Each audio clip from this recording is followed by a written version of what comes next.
They left me in that place to be forgotten. No hugs, no visit schedule, no soft voices saying, "We'll come back soon."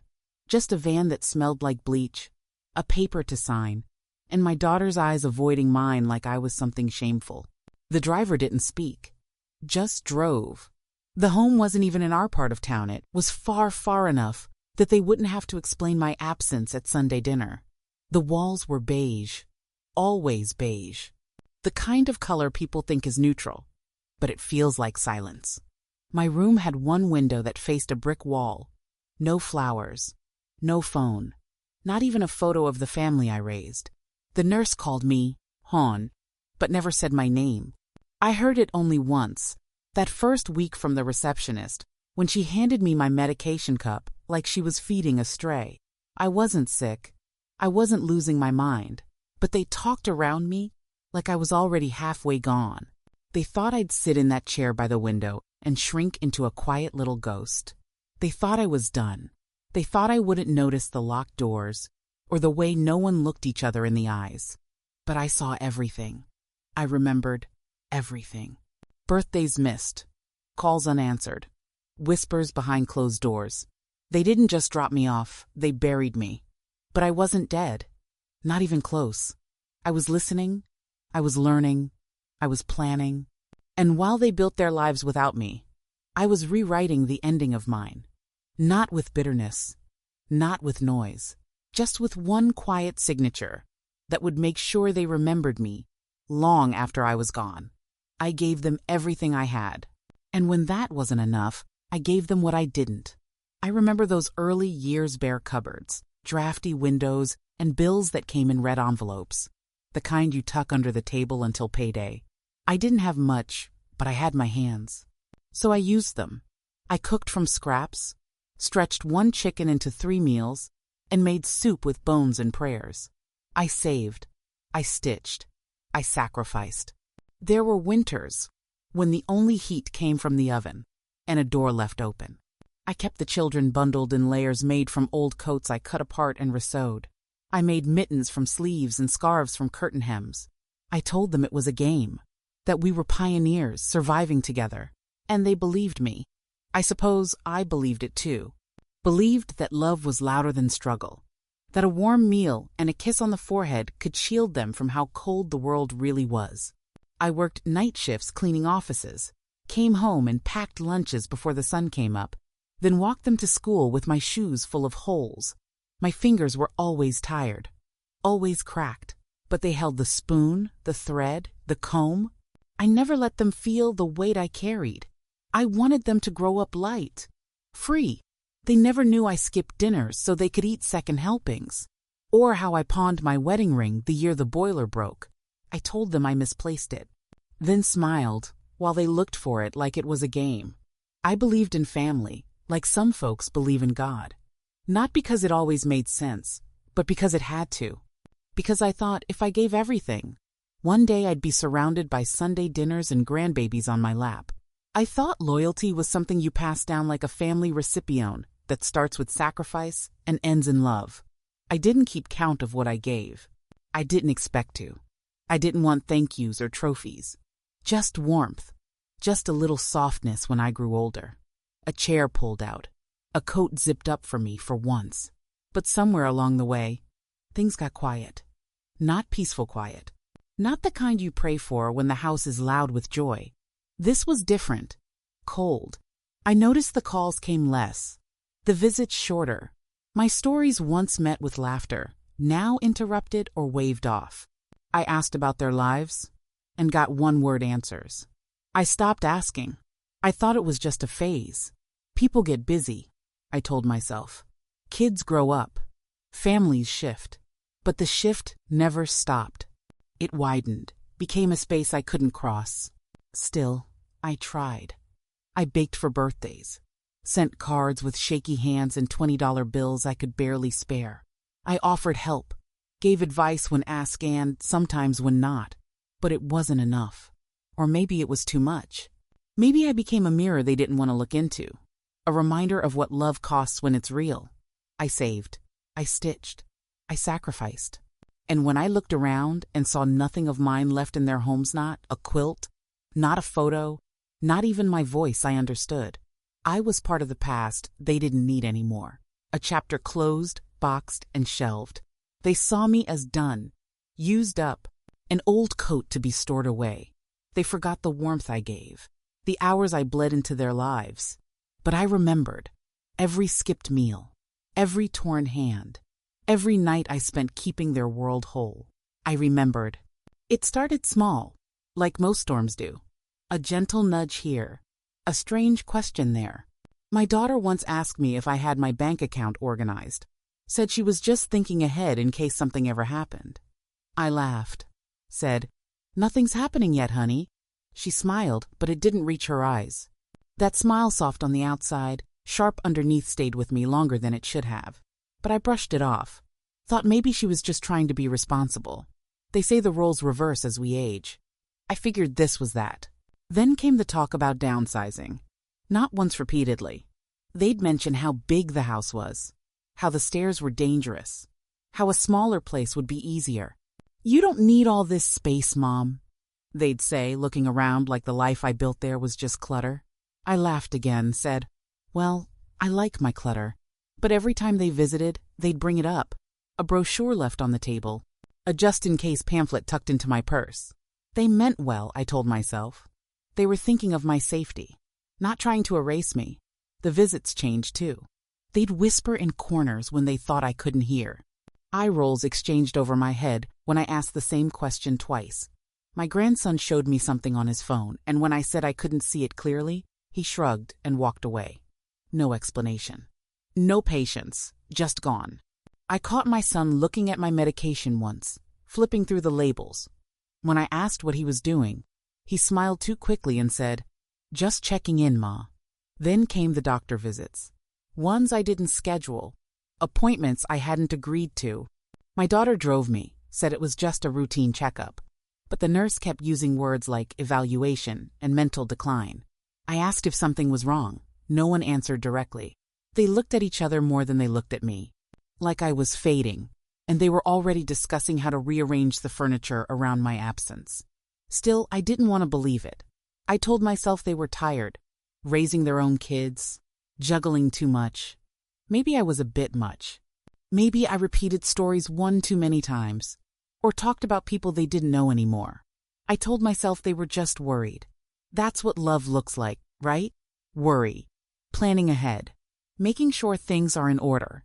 But it didn't feel like love. It felt like sorting, like someone cleaning out a drawer and trying to decide what's worth keeping. They called less, and when they did, it was rushed. "Just checking in," they'd say, but never ask how I was really doing. They wanted updates, not connection. Wanted my affairs in order, not my thoughts. There were times I caught them in small lies.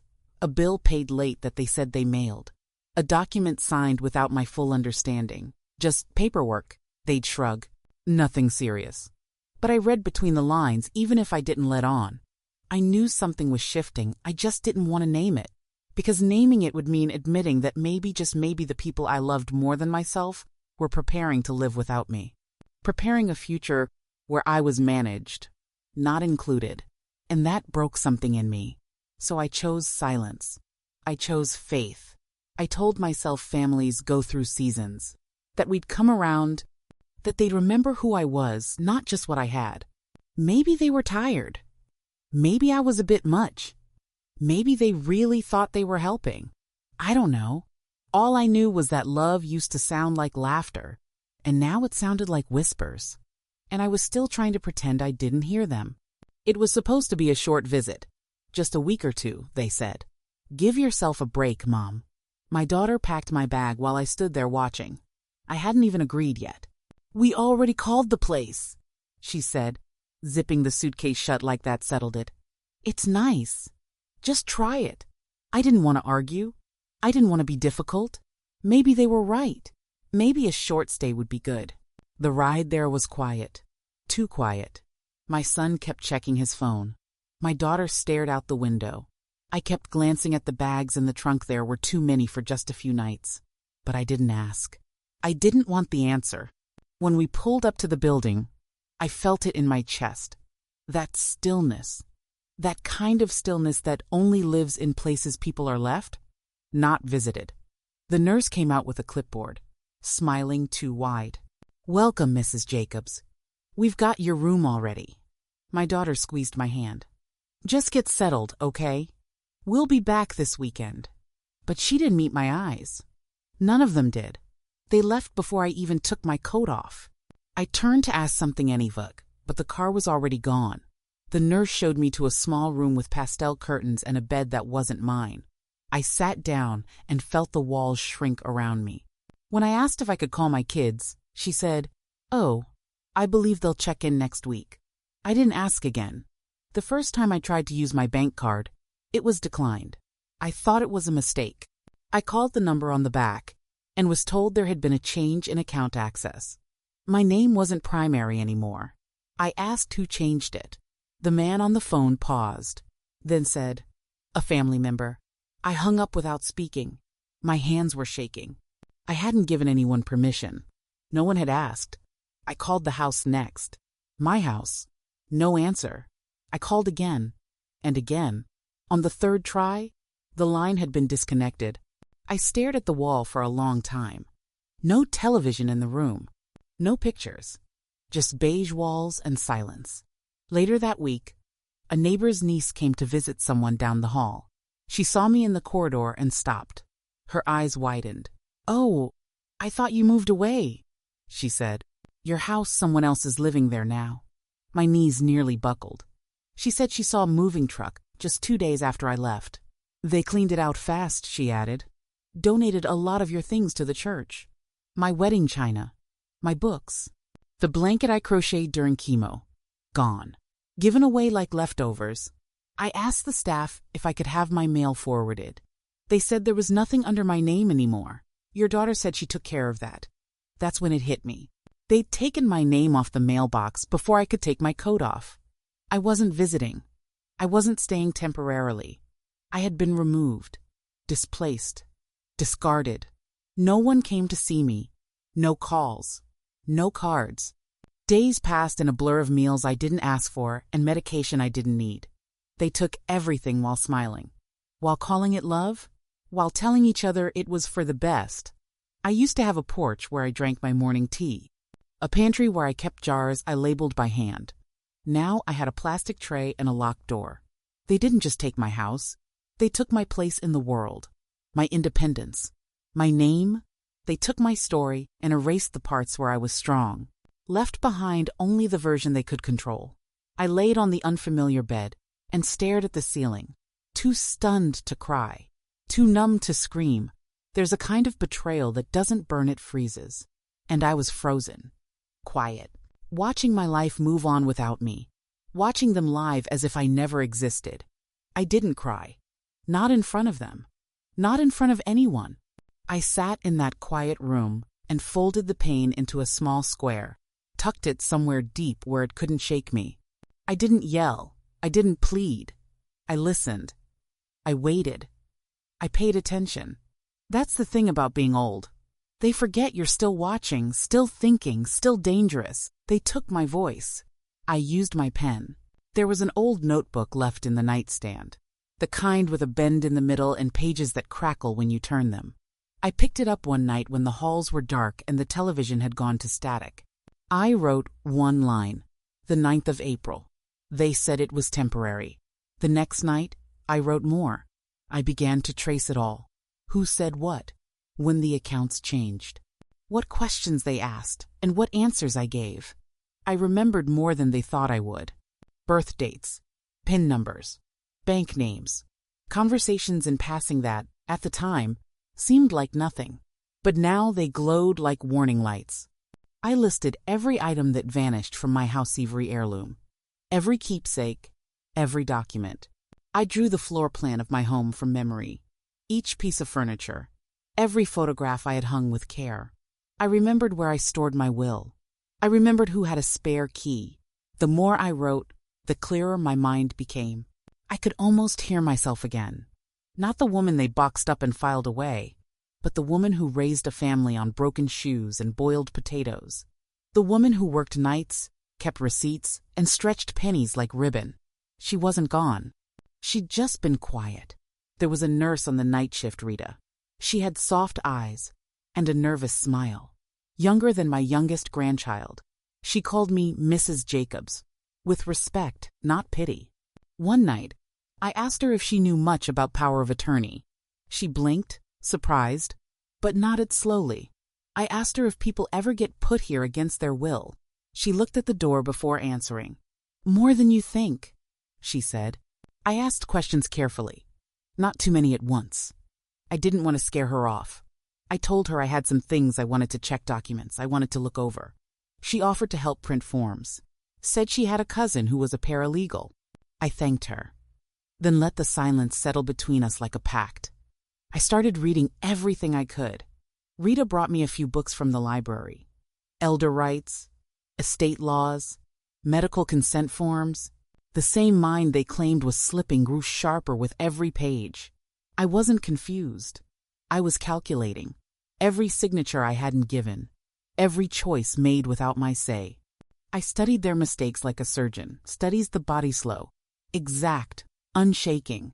They hadn't hidden their tracks because they didn't think I could follow them. But I did. I traced the new deed to my house. I found the change of beneficiary form they'd filed. I remembered dates, times, phrases. I remembered the bank manager's name. The lawyer my daughter once mentioned at dinner. I remembered more than they hoped I would. Each night, after dinner trays were collected and the halls quieted, I sat in my chair with that notebook on my lap. I wrote everything, not just facts, feelings.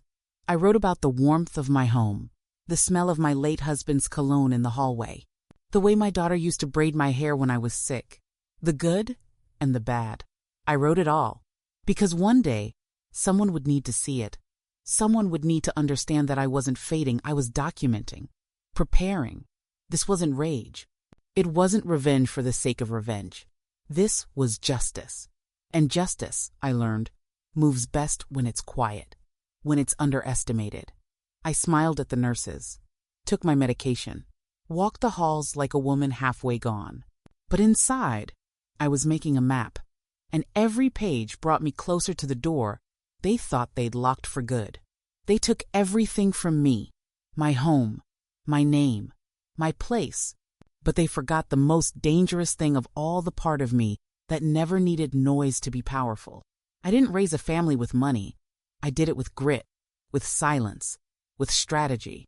And now, I would use the same tools to set myself free.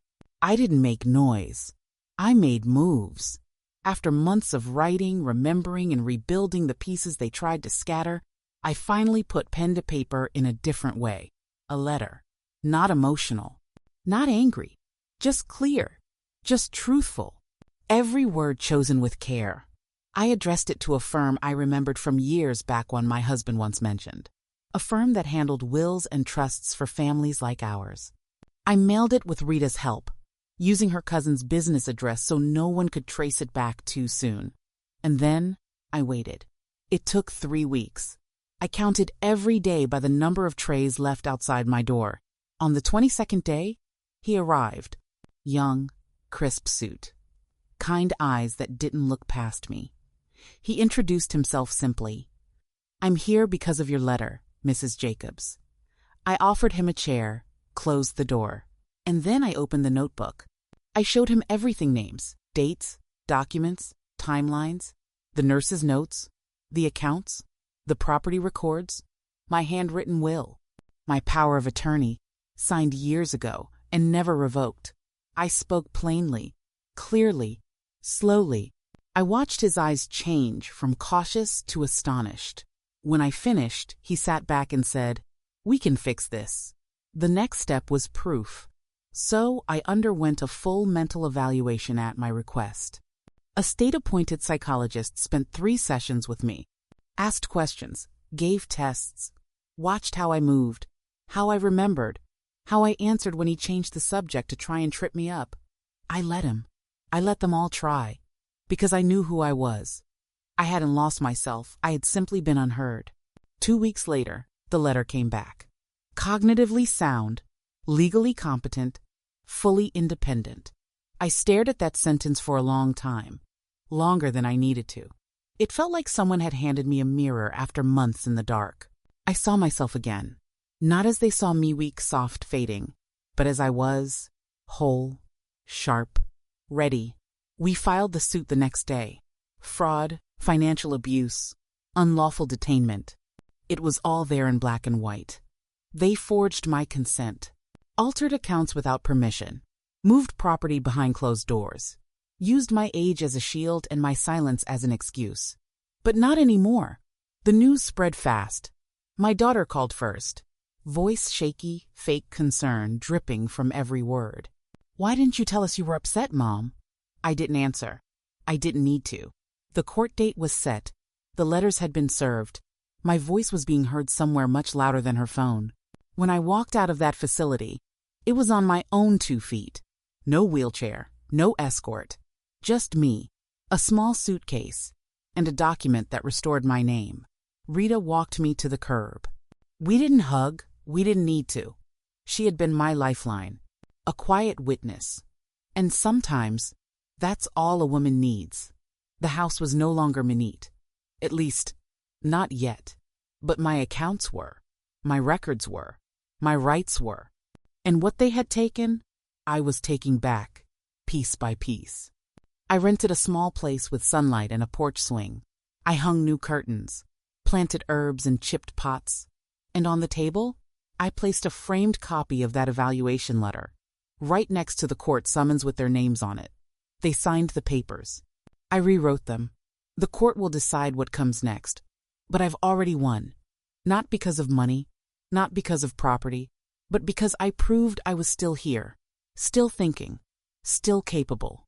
They tried to silence me with forms and institutions, but I answered with facts and a firm hand. I didn't raise my voice. I didn't raise a fist. I raised the truth, and that was enough. For the first time in a long time, I sat at a table where every choice was mine.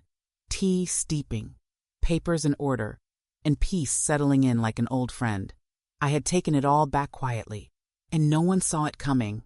I didn't scream. I didn't throw things or demand apologies. That's not how I was raised. That's not how I win. I waited. Waited until every legal thread was untangled, until every signature was mine again. Then I made one phone call to a realtor. "Yes," I said, "the house is mine, free and clear." It was strange hearing my own voice say it, not with anger, but with something colder, firmer. That house, they thought it was their future, their reward, a prize waiting quietly for them to collect. They didn't think I'd ever be strong enough, or alive enough, to claim it for myself again. The sale didn't take long. It was a good house, well cared for, filled with history and sunlight. The realtor asked if I wanted to meet the buyers. I said no. I didn't want to see anyone else walk through those rooms. I had already said my goodbyes. To the wallpaper I'd chosen with my husband in 1972. To the hallway where my children once ran barefoot. To the back door with the creak that always warned me someone was sneaking in late. I said goodbye to it all in silence, room by room, until the house felt like just walls. Not mine anymore. Not theirs either. Once the check cleared, I moved with precision. I met with the estate attorney, adjusted every document, removed every name but mine. No shares, no access, no percentages, no justifications. I didn't owe them a reason. I gave them my life once. That was enough. I rewrote the will with a clear head and a steel spine. A few scholarships in my name. A donation to the library where I used to read on cold mornings. And a note at the end that simply read, "Given in honor of those who believed I still mattered." The calls started 2 days later. I didn't answer. First, it was my daughter, then my son, then his wife. Texts, emails, voicemails laced with forced concern and barely hidden panic. "Are you okay, Mom? Just checking in. We should talk." Talk? Now they wanted to talk? When I needed them, I got paperwork and closed doors. Now that I held the pen, they found their voices. I let the phone ring. I let the inbox fill. I didn't even speak their names anymore. That was part of the silence. A clean erasure, like dusting off a shelf and finally breathing again. They had taken everything with smiles. Now I was giving nothing, with peace. They showed up once, uninvited. Parked outside the small home I had rented, the one with the rosebush by the window and a locked gate. They knocked. I watched from behind the curtain. They called out, voices shaking between guilt and fear. "Mom, we need to talk. Please. This has gone too far." I stood still, steady, not bitter, just done. The porch light stayed off. Even when they cried, they don't know where I bank now, or who my lawyer is, or how much I have left. And that's how it stays. My world, once open and poured into theirs, is now closed, sealed, safe. I don't wish them harm. I don't wish them pain. I wish them understanding. The kind that comes late and quietly, in the space where love once lived. The kind that doesn't knock again. Let them wonder. Let them whisper. Let them tell stories about how I changed. Because they'll never know when it started. They'll never see the quiet storm coming again. And this time, there's no door open to them. No seat at my table. Just silence. And the sound of a woman who finally chose herself. The phone didn't stop ringing that first week. Morning, noon, and long into the quiet parts of the night. Different numbers, different names, same tone, shaky, desperate, practiced. My daughter left the first voicemail. Her voice cracked like she'd been crying, but I knew the difference between guilt and grief. "Mom, I think we misunderstood. I think we all made mistakes. Please call me back." Click. Then my son's voice, "I just want to talk, just to understand. We didn't mean to hurt you." Click. Messages piled up, one after another. Some pleading, some angry, some pretending none of it happened. I listened to the first few. Then I stopped. There was no point. They were calling the woman they used to control. That woman didn't live here anymore. It didn't stop with them. The neighbor from 3 doors down, the one who always borrowed my hedge clippers but never returned, them called and said, "Your kids are real worried about you." A cousin I hadn't seen since my husband's funeral sent an email full of scripture and judgment. A pastor I barely knew left a voicemail saying, "Family is God's design, and maybe I should let the past go." Let the past go? I lived it. I fed it. I clothed it. I buried parts of myself in it to keep my family warm. The past wasn't something I held on tight, it was something I survived. But while they scrambled to rewrite the story, I baked. I baked cinnamon bread and apple crisps just for me. I rolled dough with flour-covered hands and soft music playing in the background. The radio never once asked me for a signature or questioned my mind. I pruned my rose bush. I repotted the jade plant I'd smuggled out of the facility in a coffee can. I arranged my space the way I liked. It warm, cluttered, honest, a home made of chosen things. Not given, not taken. Some nights, I sat by the window with a cup of tea and watched the shadows stretch across the floor. Peace has a sound. It's not silence, not exactly. It's breathing without tension, moving without fear. It's the absence of performance. I don't perform anymore. I live. I thought about forgiveness sometimes. Not for them, but for me. Thought about how people throw the word around like it's a button you press. A line you say to be the better person. But forgiveness isn't a favor. It's a choice. I chose me. I chose not to invite their chaos back into my world. I chose not to sit across a table from people who looked me in the eye and still handed me away. I chose boundaries not to punish, but to protect. To protect what little time I have left from being wasted on explanations or apologies that come too late. I didn't unlove them. I just unhooked myself from the need to be loved in return. They still call. Not as often now. Guilt has a short shelf life when it's not fed.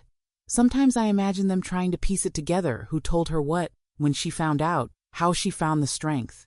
But that's not their answer to have. Let them sit with the question. I never changed my number. I didn't need to. I just stopped picking up. My hands are still steady.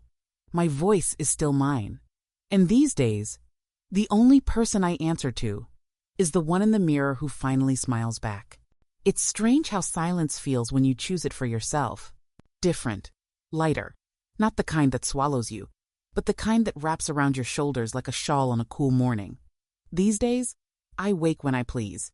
No alarms, no schedules, just the light creeping through the curtains and the soft hum of the world outside my window. There's a calm here that I never had before, not even in the busy years, not even when the house was full. It's a calm that comes from finally being allowed to exist without explaining why. I take slow walks to the bakery down the street. The woman there knows my name. She always asks if I want the usual, and I always smile like I might surprise her. I never do. I like what I like. Cinnamon roll, small coffee. I sit by the window and read the paper, not rushing, not watching the clock. Some mornings I write nothing heavy, just thoughts. Little notes to myself about the sky or a recipe I might try or a memory that snuck in from a sweeter time. I talk to my plants, not because I'm lonely, but because I like the sound of my own voice now. I used to hear it only when I was needed calling someone in for dinner, helping with homework, leaving voicemails that never got returned. Now I hear it in laughter when I water the basil or burn the toast or drop a stitch in my knitting. It's good company, this version of me. I don't miss the old noise, the constant proving, the aching for approval. I don't miss the pretending. I hung a mirror in my hallway last month, one with a wooden frame, carved like the ones in old farmhouses.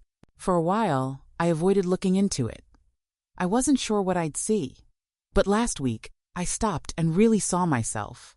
My skin, soft and lined from years of sun and sorrow.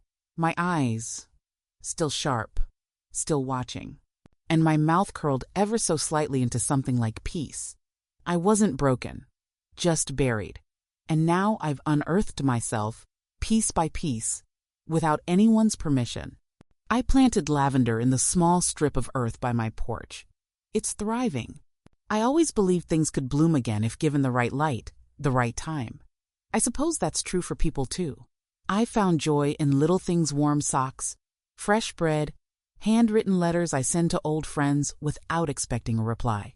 I cook for one, and it doesn't make me sad. I play music at night and hum along while folding my laundry. There's no audience, no performance, just me, doing what I like, how I like, when I like. Sometimes I think about them, not with anger, just with distance, like remembering a place you once visited but don't plan to return to.